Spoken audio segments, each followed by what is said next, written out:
Good morning. Today I thought we would give you a little lecture on sprinkler repair, because as gardeners we're the ones that usually break the sprinkler. So if we break them, we should fix them. It's very costly if you have to have a plumber or a sprinkler repair people come in. So Thomas and I thought we would teach you how to repair, okay? The first thing is, in an irrigation system is the sprinkler. And what we use now are something like that. And they're pop-ups, and they have a little nozzle on top. It could be a half spray, it could be a quarter, some are variable, and they come in different sizes, all the way from 4-inch to 18 inches. You know, so this pop-up, maybe you could stick up that far if you have beds here and want to shoot over, you know. So this is great compared to when I started with the primitive sprinkler system. A lot of time we had little sprinklers like this. Let's take a look at that one. And they were either brass or galvanized, and they have a little piece in here which is a nozzle. Then a little bit later they came and they made it into a pop-up. But you know, you can see that only raises up so far, where this one raises a lot more. So these are so much better, and so the lawn can grow up around them and they still work. Whereas with these, we used to have to trim around them all the time, and you saw sometimes big holes like this, the sprinkler in the middle. So these are what we use out in front of the school, and they work out. They're different companies, and the parts are not interchangeable. So if you're going to buy Hunters, you buy Hunters. If you're going to buy Rainbirds, you should buy all Rainbirds. So you know that, okay? So anyway, then we get into what's down under the ground, and that's the type of pipe you have. Okay, in my day, the old days, it was galvanized, kind of zinc colored. It was threaded on both ends, and even what we call the risers, they were only maybe this long, but threads on both ends. So you can imagine if you wanted to raise your sprinkler a little bit, whatever the distance is, that was it. Where today we have plastic, and a lot of them are called cutoffs. So if you look, all these little notches here, you can cut those off right there, and the increments are only about that much, okay? So this is a great innovation, and you know, I always think of the environmentalists today, they're always down on plastic. We love, as repair people and gardeners, we love plastic, because otherwise you had, as Tom and I were talking, you have the galvanized, and if this breaks down in here, you have to get a hacksaw like that and cut it, and then you got to get a threader and thread the pieces, and then put in a coupling or a union, and that's a lot of work. So we find that plastic is the way to go. But this is the primitive way, and once in a while you're going to run into this. So you're going to have to know how to fix it, okay? So then, a little bit later, they used a tubing, and that was kind of not too good, because it was made out of vegetable matter, and the gophers used to eat it. So you'd have holes all through your underground sprinkler system. So then they came out with PVC, this one here. And this is our favorite material. It's very strong and lasts a long time if you treat it properly, okay?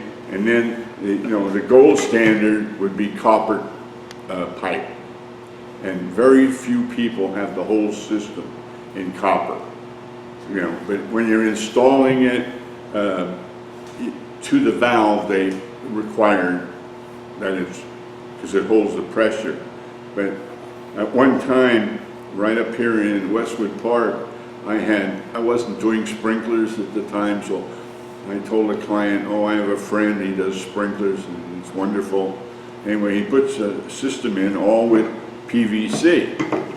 And then she'd drive over to sprinklers with her car and break all the pipe, you know. So she got mad at me, so that's how I learned to do copper. I redid that whole line in copper and never had a problem from then on. It's stronger than that. So anyway, so you know what happened in, so you know also in the galvanized, this is 3/4, so they don't match up. But this is how they go together. And this is all galvanized, and there's no way to fudge. It fits, okay? Then we got into, like I say, the PVC. And this is glued together, okay? You could take this pipe and you put it in here.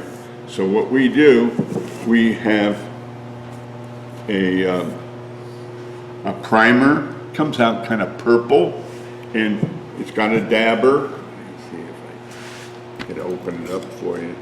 This is what the dabber looks like, okay?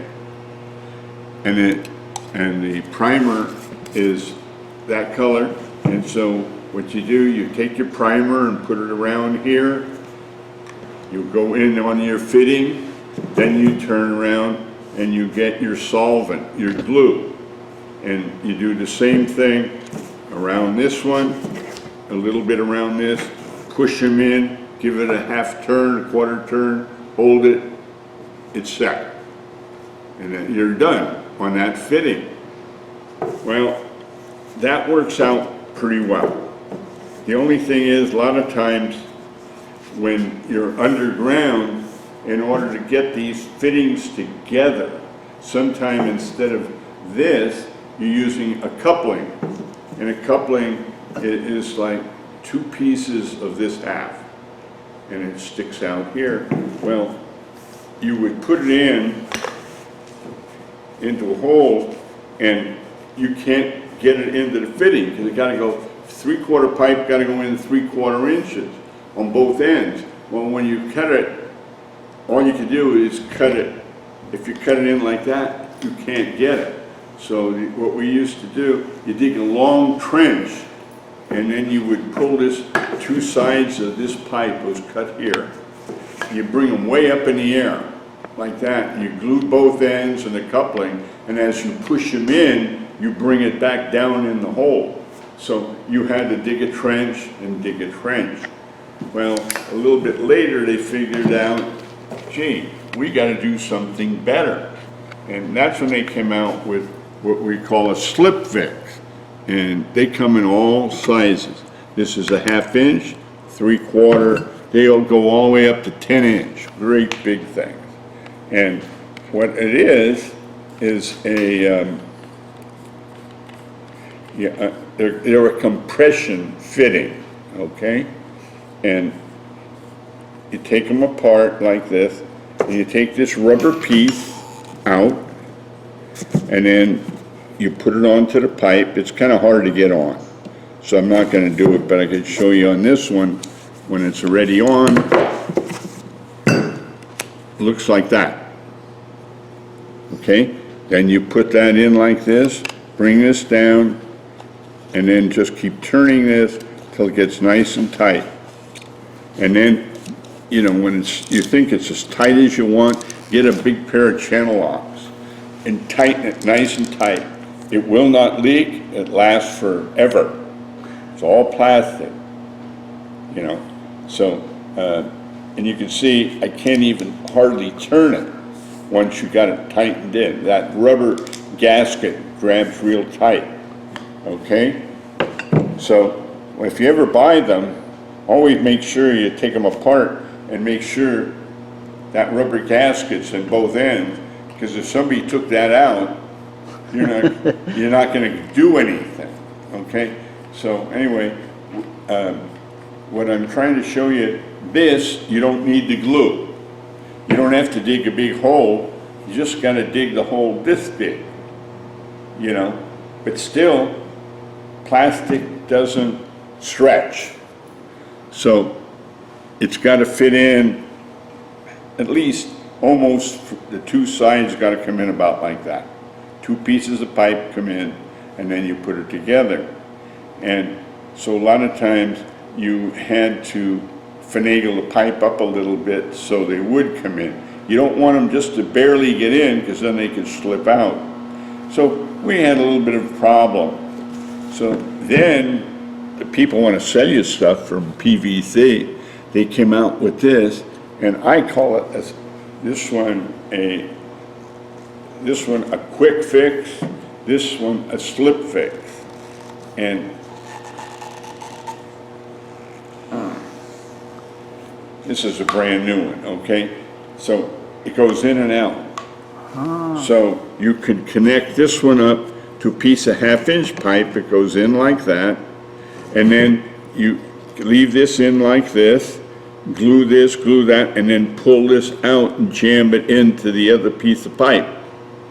And that way, you don't have to have as deep a hole, okay? This one, you have to use glue though. So, reason we kind of like this one, most gardeners don't want to carry glue and all this different stuff in their truck. So a lot of time we carry 2 of these in 3/4 and 2 in 1/2 inch. And so if we break something, we could fix it right away. But it takes a little bit more work, but you don't need the glue. If you have the glue, always use this one, okay?